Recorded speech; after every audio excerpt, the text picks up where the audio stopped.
This video is an extract from an interview where an art professional shares their top tips for artists. Thanks for watching, and we hope you enjoy this video. Cynthia Corbett is an American former economist, art historian, and curator, and she established her own eponymous gallery, Cynthia Corbett Gallery, in 2004, based in London. The gallery is an international, nomadic art gallery and represents emerging and established artists, whether they're British, whether they're American, or around the world. Tell me about how you got started. How did you get from being an economist to a curator and a gallerist? I am American. I'm half Italian, so I'm Italian American. And growing up, did a fair amount of looking in books and museums at the Renaissance, and then later in France, looking at the Impressionists. But my career path was a little bit interesting. And then when I was transferred here to London, I met an English man, married him, and I continued to do the international economics work until when I had a daughter, it was getting more difficult to continue all the traveling. And I felt, well, I'd always loved art history, and I thought perhaps there's a way of making a life and a business out of that. So I quit my job and we sold our house. I used some of the proceeds. We had to make quite a sacrifice as a family because I was the chief breadwinner and had to go on a path which I thought one day I could work and I could potentially earn money and do a business. So I went to Christie's Education and studied to be a curator art historian. And then I did something with Tate. I did what's called Tate Guides. And I learned how to speak about art in contemporary terms and just kept seeing artists that I loved.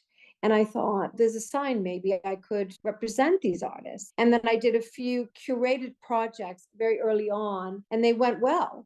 And then I just decided, oh, I'm going to take the leap. And then I thought, well, I can't afford to have a gallery in Mayfair, which is really where I wanted to be, because I knew that my international clients and people would go to that central part of London.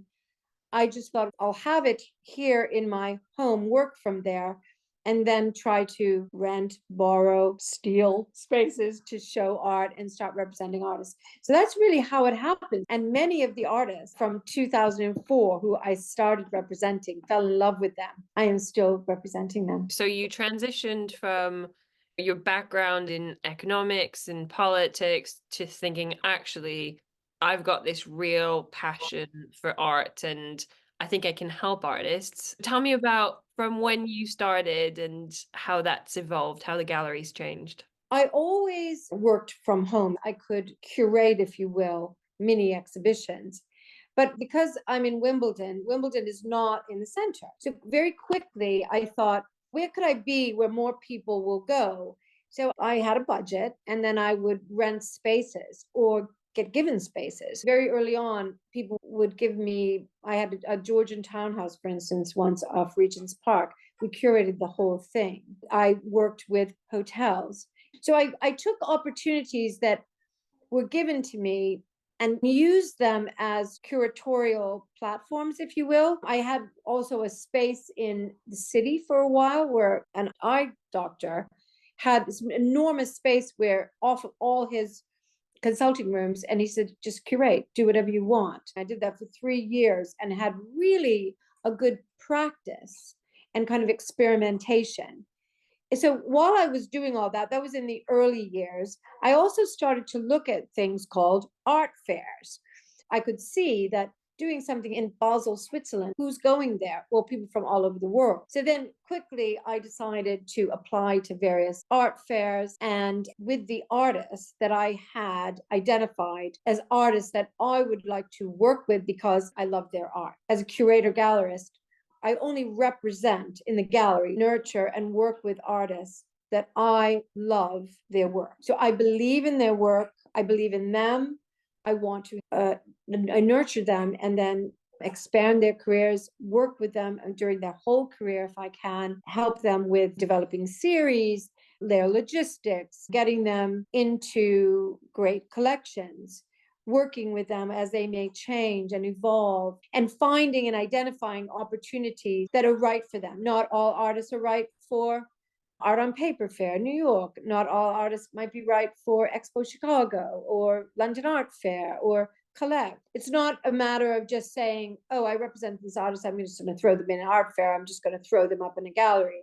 That's kind of how I really evolved. And then I took the plunge and said, oh, maybe I could afford to rent a little space somewhere. And fortunately, that was when Cork Street had all these temporary rental spaces. Sometimes I would rent pop-up. We didn't even call them pop-up then. I would rent temporary spaces 3 or 4 times a year. And it was amazing who would walk in, who would walk by. You never knew, because it was so near the Royal Academy, so near all the wealthy shopping districts, other fantastic galleries, financial headquarters.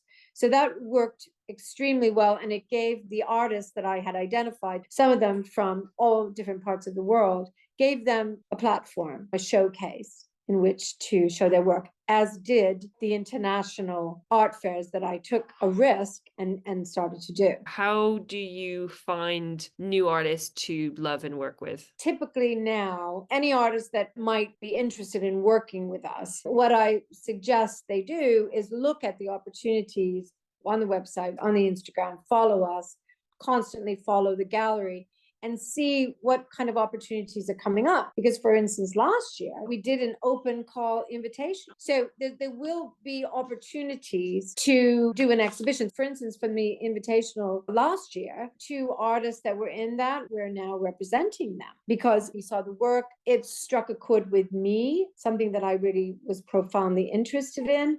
I didn't have another artist that was similar, because that's another thing. I'm a certain type of gallery. Every gallery is going to be different. I know that some galleries will say, oh, they're all photography galleries or all portraiture. I tend to be extremely eclectic, so that if I have a pop art artist who I do represent, most likely I will not have another pop art artist represented by us, if that makes any sense. But the thing that's really important for your listeners and your mentees to know is that every gallery will only have a certain amount of resources. It just depends. If you're a massive gallery, obviously you're going to be able to represent more contemporary artists. You wouldn't want to go to a gallery that wouldn't really care about you and your career, because there's only so much you can nurture, how many people you can assist at any one time. Tell me a bit about the type of art and the type of artist that you work with. I have to say, what attracts me is some sort of layering. It's a storytelling thing. There'll be some sort of story that needs to be told. Could be an emotional story, could be a political story, it could be an artistic story, it could be a very personal story. That tends to be what attracts me. Again, someone can say, oh, I found this amazing artist, they're selling everything, please show this artist. If it doesn't hit me, it's just not going to happen. I think most of your historical, really amazing gallerists probably share what I do. They it has to mean something to them. The gallery and you, the gallerist, it's all about the relationship, isn't it? It's your relationship with the artists, but it's also you nurturing relationships with your collectors and your buyers. They trust in your taste and you can advise them. So can you tell us a bit about nurturing the relationship with your network of buyers and collectors? I have a duty of care, just like I represent artists. I want to help artists build their careers. I want to help them make a living. I want to be able to stay in business myself. In order to do that, you must have relationships with people that trust you, think you have integrity, think you have good taste. What are they going to do with you? Hopefully, they're going to spend their money with you. Whether that is the smallest collector, the youngest, newest collector, whether it's a tried and true old collector, really important collection, or a museum, or a public gallery, or a corporation. They have to trust you. One, that you're going to actually deliver the work. That's obviously the first thing. And that you are going to deliver the work that you say you're going to deliver, that it's going to be the real thing. And also that you're giving them information about what might happen with the artist in the future. No guarantees. I always say to people, I will never tell you, buy this, going to be the next big thing, but I will tell the truth. I have an artist right now that we have sold every single thing that we've ever shown of that artist. And I've told the collectors, we're raising the price next year. Full disclosure, the price has been low for a reason. We want it to be accessible. We want more people to know about the artist. but next year we are raising the prices. That doesn't mean you have to buy now, but again, full disclosure, I'm going to say the truth. But also we have a duty of care with the collectors to do the right thing by them. We're representing an artist, but we're also in a way we're representing the collectors. They have to be valued and they have to know that you care about them. And even if the richest collector in the world says, what is your best price? You give them your best price.